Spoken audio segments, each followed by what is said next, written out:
you're coming with us. Don't scream. The voice came from behind, cold and flat. Zara barely had time to register the words before a hand clamped over her mouth.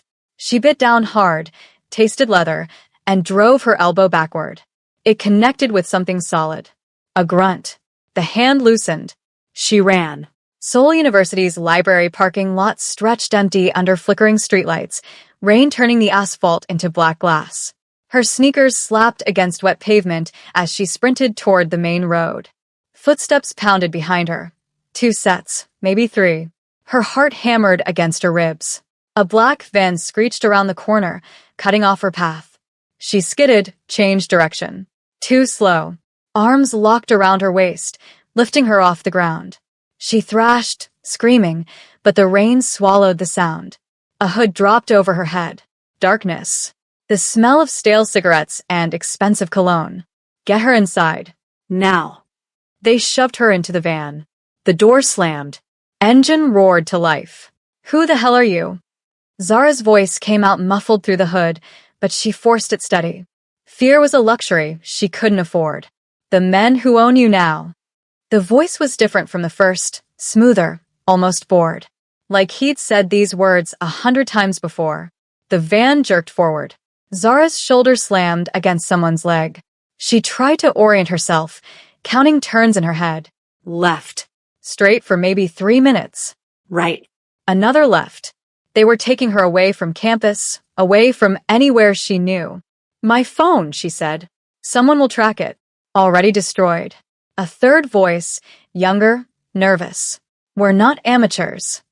Before I tell you what happened next, subscribe to Mystic Tale by Luna and comment where you're watching from. The van stopped. They dragged her out, and she stumbled on unfamiliar ground. Smooth tile under her feet. The echo of her footsteps suggested a large space. An elevator? The mechanical hum confirmed it. Going up. Up. Up. Her stomach dropped with each floor. When the hood finally came off, light stabbed her eyes. She blinked, forcing them to adjust. The room looked like something out of a luxury magazine. Floor-to-ceiling windows displayed Seoul's skyline glittering against the night sky. White leather furniture. Abstract art that probably cost more than her entire tuition. Everything pristine, sterile, controlled. 2 men stood before her. Identical faces. Same sharp jawlines, same height, same build. But that's where the similarity ended. The one on the left wore a 3-piece suit tailored so perfectly it looked painted on. His black hair was slicked back, revealing a face carved from ice, high cheekbones, thin lips pressed into a line, eyes that watched her like a predator studying prey. He didn't move, didn't blink, just stood there with his hands clasped behind his back. The one on the right couldn't stay still. He paced, fingers drumming against his thighs. His white shirt was unbuttoned at the collar, sleeves rolled up to reveal forearms covered in old scars. His hair fell messy across his forehead, and when he looked at her, something wild flickered in his eyes. Zara Adeyemi. The suited one spoke her name like he was testing it. 23. Nigerian. Exchange student. Engineering major. He circled her chair slowly. Your father should have thought about you before he betrayed us. My father? Zara's throat felt raw, but she kept her voice level. My father's been dead for 15 years. The pacing twin stopped mid-step. He exchanged a glance with his brother. Quick, sharp, almost imperceptible. Don't lie to us, the wild one snapped. He moved closer, leaning down until she could see the flecks of gold in his brown eyes. Victor Okoye, Nigerian arms dealer. Stole $3 million from our organization and disappeared. That ring any bells? None. The suited twin pulled out his phone, showed her a photograph. A Korean man with cold eyes stood next to an African woman, young and beautiful. A little girl, maybe 5 years old, sat between them. Zara's blood turned to ice. She recognized her mother. Younger, thinner, wearing clothes Zara had only seen in old pictures buried in shoeboxes. That's impossible. Is it? The suited twin tilted his head. You're Karis Okoye, daughter of Victor Okoye and Amara Chin Okoye. You disappeared with your mother 20 years ago. We've been looking for you ever since. My name is Zara Adeyemi. She met his gaze, refusing to look away. My mother remarried after my father died. I'm a scholarship student. I have a student visa. I've never even heard the name Victor Okoye. Convenient. The wild twin grabbed the back of her chair, tilting it. You expect us to believe some random Nigerian student just happens to look exactly like the girl we've been hunting for 2 decades. I expect you to do your homework before you ruin someone's life. Zara's hands clenched into fists. Check my passport. Call the university. Pull my bank records. I work part-time at a coffee shop to afford ramen. Does that sound like MAFIA royalty to you? Silence stretched between them. The suited twin studied her face, his expression unreadable. Behind him, a third man hovered near the doorway, older, stockier, with worry lines etched deep into his forehead. He kept glancing toward the windows like he expected someone to crash through them. She could be lying, the wild twin said, but his voice had lost its edge. She could be. The suited twin crouched in front of her chair, bringing his face level with hers. This close, she could see the exhaustion in his eyes, the tension in his jaw. But if she's telling the truth, we've just made a very expensive mistake. Then what do we do with her? The question hung in the air. Zara felt her pulse in her throat, in her wrists, behind her eyes. She thought about her mother, about the photograph, about 20 years of secrets she'd never known existed. The suited twin stood, brushing invisible dust from his pants. When he spoke, his voice dropped to barely above a whisper, but every word landed like a knife.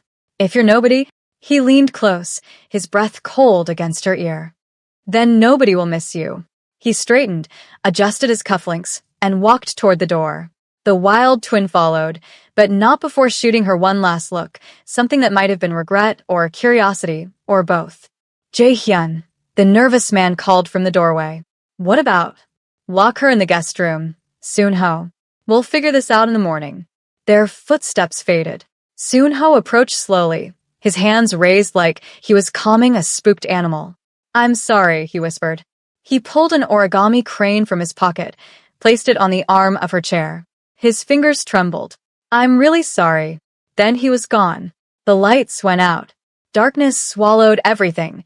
The luxury furniture, the city skyline, the faces of the men who'd stolen her life.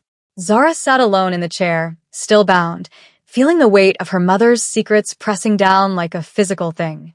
Outside, Seoul continued glittering. Inside, she counted her heartbeats and tried not to scream. The lights came back on an hour later. Zara stood at the window of what they'd called the guest room. Prison disguised as comfort. King-sized bed with silk sheets she hadn't touched. Marble bathroom with toiletries still wrapped in plastic. A door that locked from the outside. She pressed her palm against the glass. Reinforced. Triple-paned. The kind that didn't break even if you threw a chair at it. 30 floors up, maybe more. Seoul sprawled below like a circuit board, all light and geometry and distance.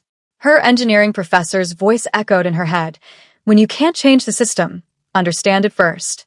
Zara turned from the window and began mapping the room. She tested the door handle, solid, professional lock. Checked under the bed, inside drawers, behind picture frames. Found the camera hidden in the smoke detector within 3 minutes. She didn't destroy it.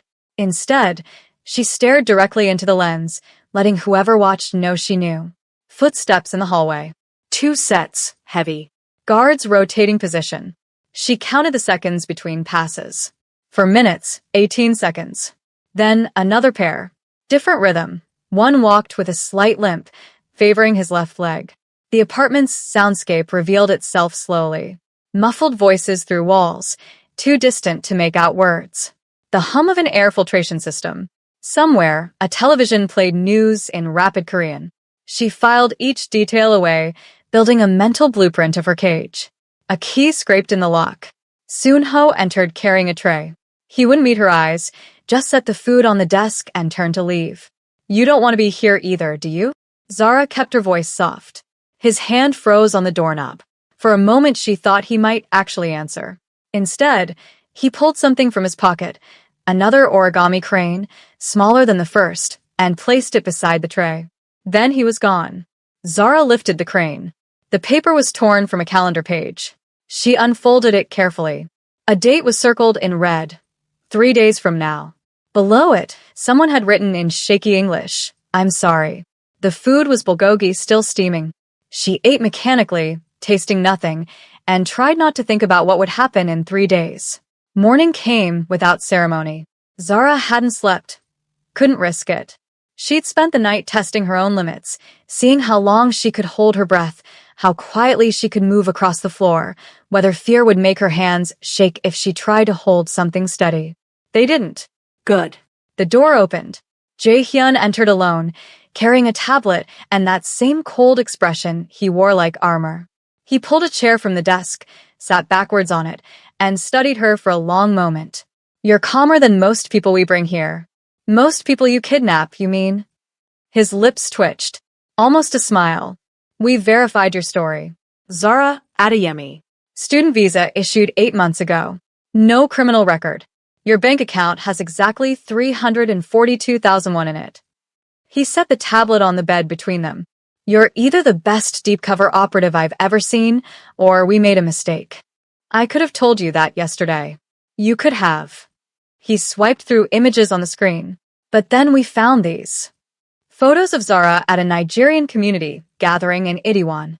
Her laughing with friends at a Korean African cultural exchange event. Screenshots of WhatsApp messages where she'd mentioned researching family business for a class project. "I'm writing my thesis on diaspora identity," Zara said. "Specifically, how second-generation African immigrants navigate dual cultural contexts in East Asian countries. My mother's story is part of that research. Convenient topic. It's my life." Jae-hyun zoomed in on one message. "You wrote here, finally getting answers about mom's past and soul. Some things she never talked about." "What things?" Zara met his gaze. "She dated someone Korean before she met my stepfather. He died in what she called an accident. She never gave details. I was trying to find records, obituaries, anything that would help me understand that part of her history." She paused. "I didn't know there was crime involved. I didn't know she'd been married before. I didn't know any of this." Something shifted in Jae-hyun's expression, a crack in the ice. He swiped to another photo, and Zara's stomach dropped. Her mother, young and radiant, standing outside a restaurant with the same Korean man from yesterday's picture. He had his arm around her waist. They looked happy. "His name was Kim Jin-woo," Jae-hyun said quietly. "He worked for my father's organization. Low-level at first, collections, security, nothing major. Then he volunteered for an undercover operation in Nigeria. That's where he met your mother. And fell in love. And forgot whose life he was living." Jae-hyun closed the tablet. He was supposed to infiltrate Victor Okoye's weapons network. Instead, he married Okoye's bookkeeper, your mother, and tried to disappear with her. My father doesn't forgive betrayal. The room felt smaller suddenly. "You're saying my biological father was Korean?" "Yes. And technically, so are you." The words hung between them like smoke. Zara's hands had started to shake after all. She pressed them against her thighs, willing them still. "Why didn't my mother tell me?" "Because..." Jae-hyun stopped. Footsteps thundered in the hallway. The door slammed open. Min-hyun stormed in, his face flushed with fury. "You told her? We don't even know if..." "If what?" Zara stood. "If I'm telling the truth? If I'm a threat? I'm a student.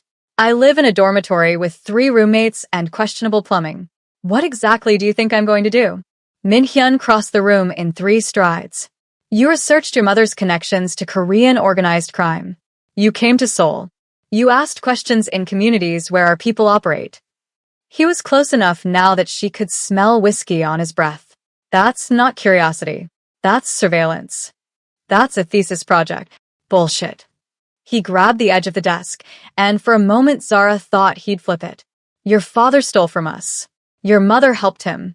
And now you show up, digging into the past, and we're supposed to believe it's all academic. Believe what you want." Zara held her ground. "But if I was here to hurt you, I'd have done it already." "With what?" "Your stellar GPA. With information." She stepped closer, matching his energy. "I know your schedules now. I know Soonho brings food at 7 a.m. and 8 p.m. I know you rotate guards every 4.5 minutes. I know the limp guard's name is Dae-young, and he has a daughter my age because he talks about her when he thinks no one's listening.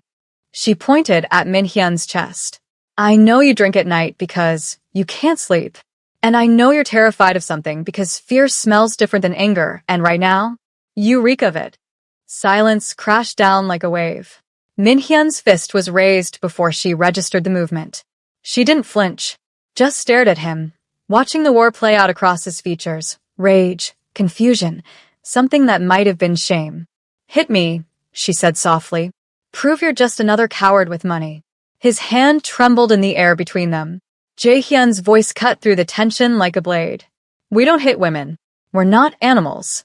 He crossed the room, gripped Min-hyun's shoulder, and pulled him back. The brothers stood there, locked in some silent conversation that didn't need words. Finally, Min-hyun jerked away and stalked to the window, pressing his forehead against the glass. She's not wrong, he muttered. I am afraid. Jae-hyun adjusted his cuffs, a nervous habit, Zara realized. We all are. If you do the same thing in her situation, subscribe to Mystic Tale by Luna, and tell me where you're watching from. Of what? Zara asked. Neither answered. Jae-hyun collected his tablet and headed for the door. We'll bring lunch. Try not to analyze the meal service schedule. The door closed. Locked. Zara sank onto the bed, her legs suddenly weak. The adrenaline was fading, leaving exhaustion in its wake. She'd stood up to them, actually stood her ground against men who'd kidnapped her, and somehow she was still breathing. She thought about Min-hyun's raised fist. The way he'd stopped. The way Jae-hyun had intervened not with violence, but with words. These weren't simple monsters. They were complicated, broken, dangerous, but not beyond reach. An idea began forming in her mind. Dangerous. Probably stupid. But if she was going to survive this, she needed to change the game entirely. Lunch never came. By evening, Zura's stomach was eating itself. When Sunho finally appeared with a dinner tray, she was ready. Wait, she called as he turned to leave. Can I ask you something? He froze, torn between orders and courtesy. Do they have a kitchen here? A real one? Sunho nodded slowly. Can you take me there? I can't. I know you don't want to be doing this. Zara gestured at the room. The locked door. The whole nightmare. The cranes. You're trying to apologize without words. So let me make dinner for everyone. One meal. If they don't like it, I'll never ask again. Sunho's internal struggle played out across his face. Protocol said no. Something else, guilt, maybe, or curiosity said yes. 5 minutes, he whispered. I'll get in trouble if. 5 minutes. I promise. He led her down a hallway lined with abstract paintings worth more than her life. The kitchen was commercial grade, all stainless steel and professional equipment. Zara scanned the refrigerator, the pantry, her mind racing through possibilities. Your name is Sunho, right? She started pulling out ingredients: rice, kimchi, tomatoes, onions, peppers, chicken. How long have you worked for them? 8 years. He hovered near the doorway, watching the hall. Since I was 19. You must have seen a lot. Too much. The words slipped out before he could stop them. He looked startled by his own honesty. Zara started chopping, her hands moving with practiced efficiency. Where I'm from, we have this dish called jollof rice. My grandmother taught me to make it. Red, spicy, brings people together. She glanced at the kimchi. What if I added Korean flavors? Made something new? Sunho's curiosity won. He stepped closer, watching her work. That's unusual. Sometimes unusual is exactly what people need. She cooked like her life depended on it, because maybe it did. The smell of frying onions and ginger filled the kitchen. She added the kimchi, letting its fermented tang blend with tomato paste and Scotch bonnet heat. Rice went in chicken stock. The fusion shouldn't have worked, but somehow it did. Taste this, she said, offering Sunho a spoonful. He hesitated, then tried it. His eyes widened. This is good. Really good. He smiled for the first time since she'd met him. The expression transformed his face, made him look younger, less haunted. The smell drew others. Dae-young appeared first, the guard with the limp. His eyes went from Zara to Sunho to the stove. What's happening? I'm cooking, Zara said simply. Want some? Word spread like wildfire. Within 20 minutes, the kitchen was full of guards, security personnel, even the building's maintenance staff. Zara served them, laughing at her broken Korean, letting them teach her proper phrases. They told her about their families, showed her phone pictures of children and pets and normal lives that existed somewhere outside this violence.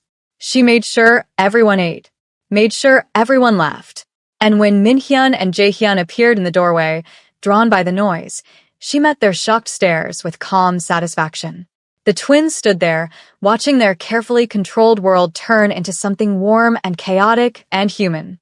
Minhyun sat at the kitchen island without being invited, took a bite. His expression went blank with surprise. "This is really good," he said, almost accusatory, like she betrayed him by having the skill. Jaehyun remained in the doorway, arms crossed. But Zara saw the way his gaze moved around the room, his men relaxed, smiling, treating her like a person instead of a problem. She disrupted his power structure without throwing a single punch. "You said you'd own me till I break." Zara leaned against the counter, addressing both twins. "But I don't break. I adapt. And right now, I'm adapting by making your people love me more than they fear you." Jaehyun's jaw tightened. Minhyun set down his fork.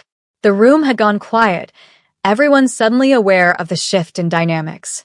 Then Minhyun laughed, genuine, shocked, almost delighted. "She's actually serious." "Very," Zara confirmed. Jaehyun's phone rang. The sound cut through the warmth like a knife. He pulled it from his pocket, glanced at the screen, and went pale. Zara had seen fear in people before. She'd felt it herself in that van, in the dark. But this was different. This was bone-deep, primal terror trying to hide behind a professional mask. "We need to go," he said to Minhyun. "Now." "What's wrong?" "Father's coming." Jaehyun was already heading for the door. "Tomorrow." Minhyun's laughter died. The kitchen's warmth evaporated. Soonho dropped the plate he'd been holding. It shattered across tile, loud in the sudden silence. Zara watched the twins leave, saw the way their shoulders tensed, the way their careful control fractured at the edges. Whatever was coming tomorrow, it terrified them more than any threat she could pose. "Why does that scare you?" she called after them. Neither answered. The door closed. Locked. But this time, Zara wasn't alone. Soonho began cleaning up the broken plate, his hands shaking. Daeyoung touched her shoulder gently, a gesture of solidarity, or maybe warning. The others dispersed quietly, the joy gone from their faces. "You should eat something," Soonho said. "While you still can." The words settled over her like a shroud. Zara looked at the food she'd made, at the empty kitchen that had been full of life moments ago, and realized she'd just won a battle but walked straight into a war she didn't understand. Outside the windows, Seoul glittered in the darkness. Beautiful, indifferent, unaware that tomorrow, everything might change. Everyone out. Jaehyun's voice echoed through the penthouse an hour after the phone call. Guards scattered like smoke. Soonho herded the last of them toward the elevator, glancing back at Zara with something that looked like pity. Or farewell. Then it was just the three of them. Rain began hitting the windows, soft at first, then harder. The sound filled the silence that followed. Minhyun poured himself a drink, whiskey, neat, and downed it in one swallow. Jaehyun stood by the window, hands in his pockets, watching the city blur behind sheets of water. Zara sat on the white leather couch, exhausted but alert. The kitchen victory felt hollow now. Whatever was coming had stripped away the twins' masks, and what lay beneath was something raw and frightened. "You should know," Minhyun said, pouring another drink. "Our father doesn't forgive mistakes." Jaehyun didn't turn from the window. "And kidnapping the wrong person is a mistake." The implication settled over Zara like ice water. "He'll kill me to cover your error." Neither denied it. The rain grew louder. "We're not good men, Zara." Minhyun crossed to the couch, sat on the opposite end, leaving space between them. "But we're not supposed to be. Our father made sure of that." He set down his glass and pulled at his collar, revealing a scar that ran from beneath his ear down his neck. "This is what happens when you show weakness. I was 12. Cried at my grandmother's funeral." He let the collar fall back. "Father said crying was for children. Made sure I never forgot the lesson.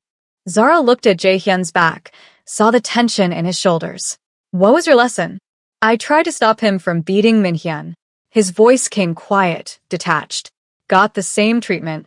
Learned that protection is just another form of weakness. The words hung in the rain-filled air. Zara understood suddenly. These weren't monsters born, but monsters made, shaped by violence until violence was all they knew how to be. Why are you telling me this? She asked. Min-hyun met her gaze. Because tomorrow, we might have to choose between you and our survival. Jae-hyun finally turned from the window. Lightning flashed behind him, turning his silhouette sharp and hollow. And I don't know which one I'll choose. The vulnerability in those words was staggering. This man who'd kidnapped her, threatened her, held her life in his hands. He was asking for something she couldn't quite name. Understanding, maybe, or forgiveness for what he might have to do. Your father sounds like a nightmare, Zara said. He's a king. Min-hyun laughed, bitter. Kings don't need to be good. They just need to be feared. Is that what you want to be?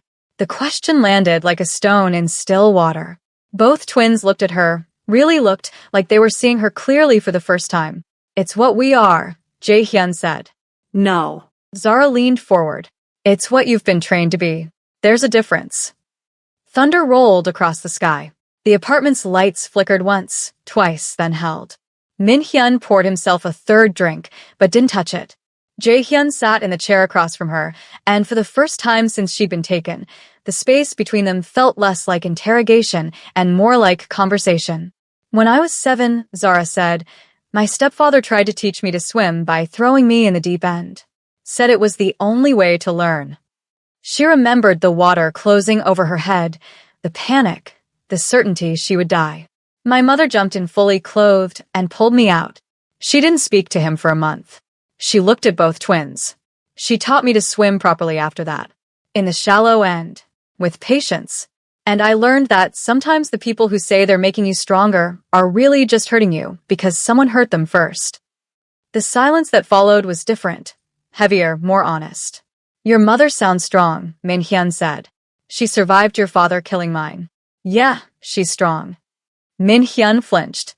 Jae-hyun's expression remained carved from stone, but his hands gripped the armrests tight enough to whiten his knuckles.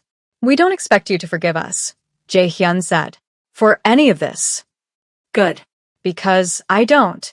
But, Zara considered her next words carefully. But I understand now why you are the way you are. Understanding isn't forgiveness, but it's something. Rain drummed against glass. Seoul's lights blurred into abstract constellations. The three of them sat in that expensive cage, strangers bound by violence and circumstance, and for a moment Zara almost felt sorry for these broken boys playing at being men. Then morning came, and with it, the devil himself. The motorcade arrived at dawn. 7 black cars moving in formation, sleek and predatory. Zara watched from the bedroom window as they pulled into the underground garage. She'd been moved back there after the twins left her alone sometime past midnight. No one had slept. Soon-ho brought her clean clothes, a white blouse, black pants, nothing that would stand out. His hands shook as he set them on the bed. Whatever happens, he whispered, don't look him in the eye. He takes it as a challenge. Then he was gone. Zara dressed, braided her hair tight, and prepared herself for whatever came next. The apartment had transformed. Guards everywhere, twice as many as before, all standing at rigid attention. The casual warmth from yesterday's kitchen scene had evaporated. This was a military operation now. Jae-hyun and Min-hyun stood by the elevator doors, wearing matching black suits. They looked like pallbearers at their own funeral. The elevator chimed. Doors opened. He stepped out, and the air pressure seemed to change. Kang Dae-won moved like a man who'd never hurried in his life. White hair pulled back in a neat top knot, traditional black hanbok flowing around him like smoke. He carried a cane, ebony with a silver handle, but his steps were sure and steady. The cane was performance, Zara realized. A prop to make others underestimate him. His face was all sharp angles and cold calculation. 70, maybe older, but his eyes were young and cruel. He surveyed the room like a general inspecting troops, and where his gaze landed, men flinched. He didn't greet his sons. didn't acknowledge them at all. Just walked past them toward Zara, his cane clicking rhythmically against marble. She wanted to look away. Every instinct screamed at her to drop her gaze, show submission, survive. But something stubborn in her, the same thing that had made her laugh in Minhyun's face, that had turned a kitchen into rebellion, refused to bend. She met his eyes. Kang Daewon stopped 3 feet away, studied her face, her posture, the way she stood without shaking. A smile played at his lips. He spoke in Korean, rapid and musical. Sunho appeared at Zara's elbow, voice trembling as he translated. "This is the Okoye girl?" Jae-hyun stepped forward. "Father, there's been a complication." Kang raised one hand. Silence was immediate and absolute. He continued circling Zara, examining her like she was a piece of art he was considering purchasing or destroying. More Korean. Sunho's translation came quieter now. "You have your mother's eyes. And your father's defiance." Zara's world tilted. "You knew my father? Have you ever felt this torn between family and what's right? Comment your experience and where you're watching from." Kang pulled a photograph from his hanbok. Old, creased, the colors faded to sepia tones. The same Korean man from before, younger, standing beside Kang himself. They were smiling, arms around each other's shoulders. Brothers, almost. "Kim Jin-woo was my best friend." Kang's Korean came softer now, Sunho's translation halting with emotion. "We grew up together, joined the organization together. I was best man at his wedding to your mother." He traced the photograph with one finger. "He was like a brother to me." "Then why did you kill him?" The question came out before Zara could stop it. Minhyun sucked in a breath. Jae-hyun's expression went blank with horror. But Kang laughed, a sound like ice cracking, because he chose love over loyalty. He pocketed the photograph. "Your father wanted out. Wanted to take your mother and disappear into some fantasy where the past didn't matter, where consequences didn't exist." His voice hardened. "But in my world, there is only loyalty or betrayal. He chose betrayal, so I chose his death." The casual brutality of it stole Zara's breath. This man had murdered his best friend as easily as swatting a fly and felt no remorse, only righteousness. "My mother escaped with me," Zara said. "She ran for 20 years. Why didn't you follow?" "Oh, I did." Kang gestured, and one of his men brought forward a tablet. Images filled the screen, dozens of them, spanning years. Zara as a child, as a teenager, at university in Lagos, boarding a plane to Seoul. "I've always known where you were. I was waiting." "For what?" "For you to come back." He smiled, and it was the most terrifying thing Zara had ever seen. "Your father left something behind. Accounts, assets, money he'd been siphoning from my operations for years. $15 million, hidden in banks across 3 continents." He stepped closer, all protected by biometric security. His fingerprints, his retinal scan.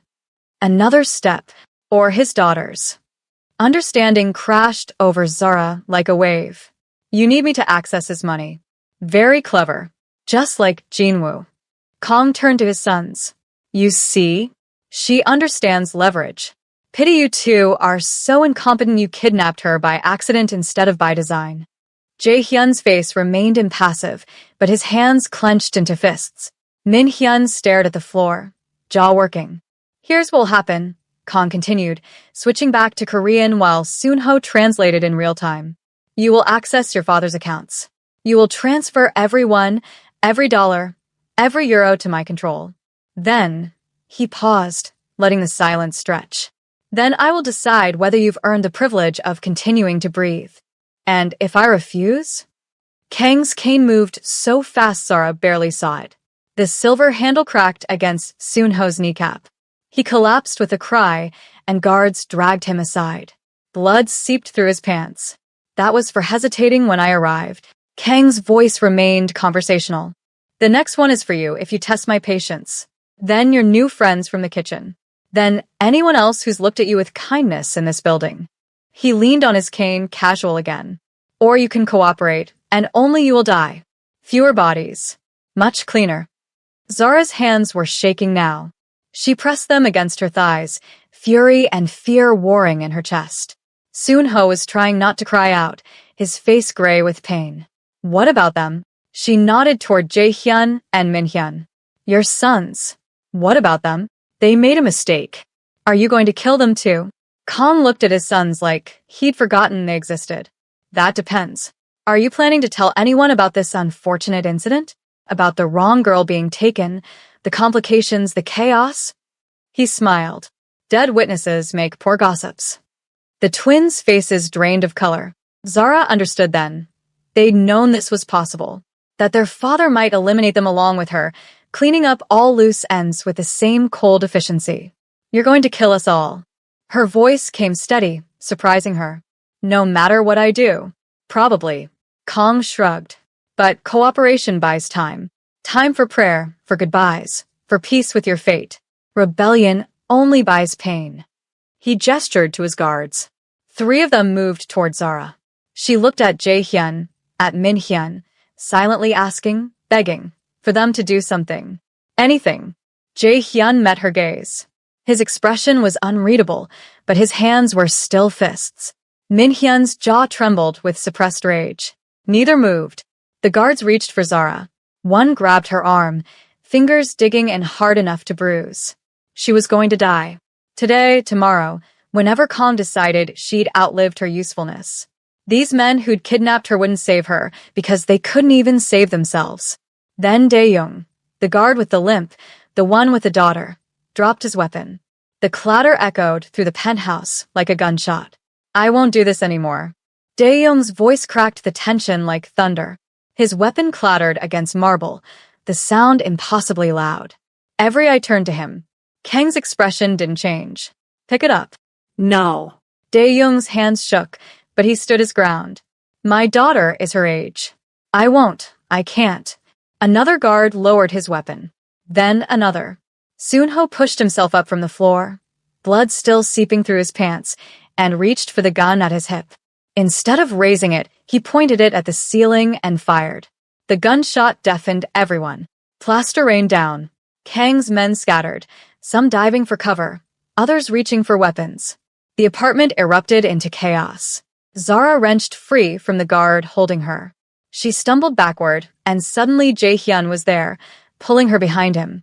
Min-hyun grabbed a decorative vase and hurled it at one of Kang's approaching guards. It shattered across the man's face. Get her out, Jae-hyun shouted to Soon-ho. No. Zara's voice cut through the noise. She stepped around Jae-hyun, facing Kong directly. I'm done running. I'm done being a pawn. She pointed at the old man. You want the accounts? Fine. But I want the truth first. All of it. Kong stood perfectly still amid the chaos, a portrait of calm in a storm. He studied her for a long moment, then smiled. Not the cruel smile from before. This one held something like respect. Lower your weapons, he commanded in Korean. His men hesitated. Dae-young and Soon-ho kept theirs raised. The apartment balanced on a knife's edge, violence suspended by sheer force of will. You want truth. Kong walked to the leather couch and sat, arranging his hanbok with careful precision. He gestured to the chair across from him. Then sit. Let's talk like civilized people. There's nothing civilized about you, Zara said, but she sat. Jae-hyun and Min-hyun flanked her. Kang's guards formed a semicircle behind their boss. Everyone armed. Everyone ready. Your father wasn't just undercover, Kong began. He was my brother in everything but blood. We grew up in the same orphanage, 2 boys nobody wanted. We fought together, stole together, survived together. His voice carried weight now, the authority of a man recounting scripture. When we built this organization, it was ours. Equal partners. Jin-woo wasn't some disposable soldier. He was my right hand. Zara's throat tightened. Then why? Because he fell in love. Kang's hands gripped his cane. Your mother was supposed to be an asset, someone who could access Victor Okoye's financial records. Instead, Jin-woo married her, got her pregnant, started planning an exit. He looked at Zara, and for the first time, she saw something human beneath the monster. He came to me, begged me to let him go, offered me everything, money, connections, his entire network. All he wanted was a life with his family. And you said no. I said yes. The words landed like stones in still water. Everyone in the room went quiet. I told him to go, Kong continued. Take his wife and child. Disappear. Be happy. But there was a condition. He had to make it look like a betrayal. Steal from me publicly, so others wouldn't think I'd gone soft. Then vanish so completely I could never find him even if I wanted to. He paused. It was a gift. The only one I've ever given. Zara's head spun. You're lying. He took $15 million from my accounts. Fled to Nigeria with your mother. I sent men after them. Made a show of hunting him. But I always made sure they arrived too late. Looked in the wrong places. Kang's voice dropped. For 3 years, Jinwoo had his freedom. 3 years of the normal life he wanted. What happened? Victor Okoye happened. Kang's expression hardened. Your mother's former employer discovered her new identity. Realized she'd stolen information before she left. He went after her, after Jinwoo. There was a firefight. Jinwoo died protecting your mother. He met Zara's eyes. I didn't kill my brother. But I've let the world believe I did for 20 years because it was better for you and your mother if everyone thought you were running from me instead of Okoye. The room spun. Zara gripped the chair's armrest to keep from falling. The money Jinwoo took, Kong said, wasn't stolen. It was severance pay. His share of our empire. He left instructions. If anything happened to him, it would go to his daughter when she came of age.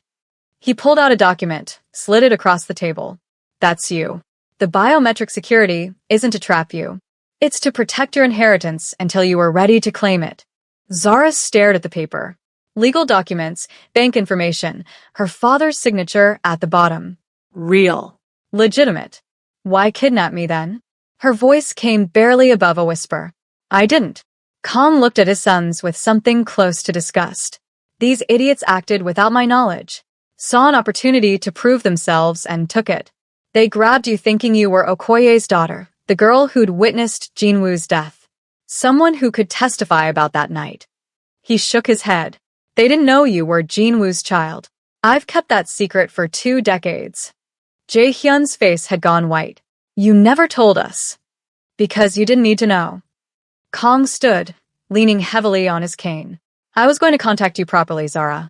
Through lawyers. Give you access to your father's money and let you decide what to do with it. But my sons forced my hand. He looked at Jae-hyun and Min-hyun with something that might have been disappointment. And now we're here. So let her go, Min-hyun said. Give her the money. Fix this.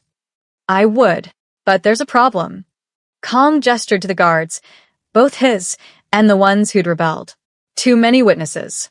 Too many people who know you made a catastrophic mistake. If word gets out that the Kong twins kidnapped the wrong girl, killed Soon-ho's knee, and nearly started a civil war in my organization, he let the sentence hang. We all die. Not from my hand, from our enemies who'll see weakness and pounce. The truth of it settled over everyone like ash. Zara saw the calculation in Kang's eyes. He was going to eliminate everyone in this room, her, the twins, the loyal guards, maybe even his own men. Clean slate. No witnesses. Unless, Zara said slowly, there's another way. Kong raised an eyebrow. I'm listening. You said my father wanted out because one person leaving makes everyone think they can. She stood, adrenaline pushing back the exhaustion. What if instead of one person leaving, everyone did? You're suggesting I dissolve my organization. I'm suggesting you evolve it. Zara's mind raced, connecting pieces. Your father built an empire on fear. Mine tried to escape it. Maybe the answer is somewhere in between. Transform this into something legitimate. Use the infrastructure for legal business. Let your people choose whether to stay or go. That's naive, Kong said, but his tone was curious. No. It's smart. She pointed at Dae-young. He didn't drop his weapon because he's weak. He did it because he's tired. How many others are tired? How many want out but are too afraid to ask? Silence. Then, quietly, hands began to raise. 3 guards. 5. 8. More than half the room.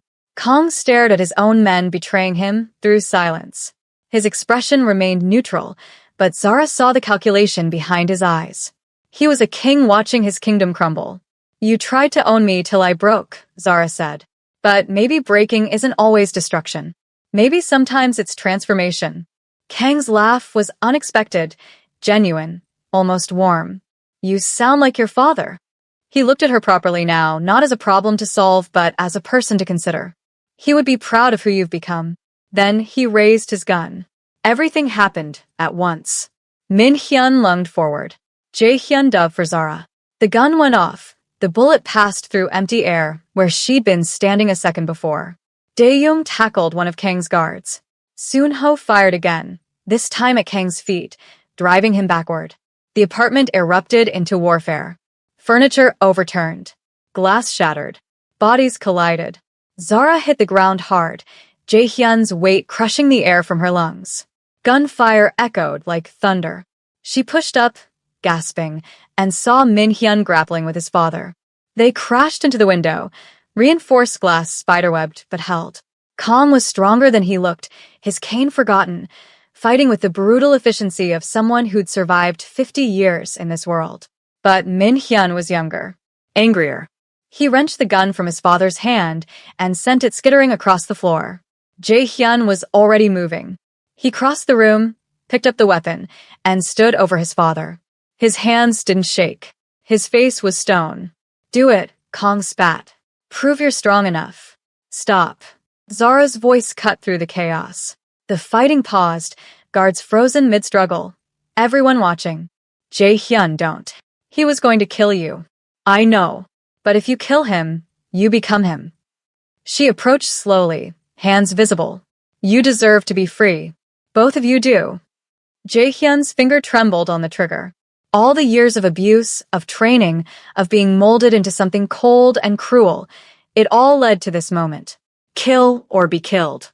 The only logic his father had ever taught him. Please, Zara whispered. Jae Hyun lowered the gun. Kong laughed. Harsh, mocking. Weak. Just like Jinwoo. Just like. The gunshot made everyone flinch. Kong screamed, grabbing his leg. Blood bloomed through his hanbok, dark and spreading. He collapsed, howling.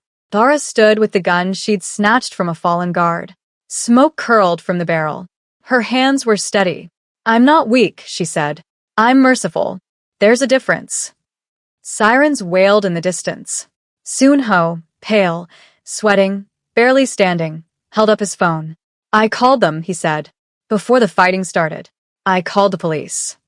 The apartment went still. Kong clutched his bleeding leg, face twisted with rage and pain.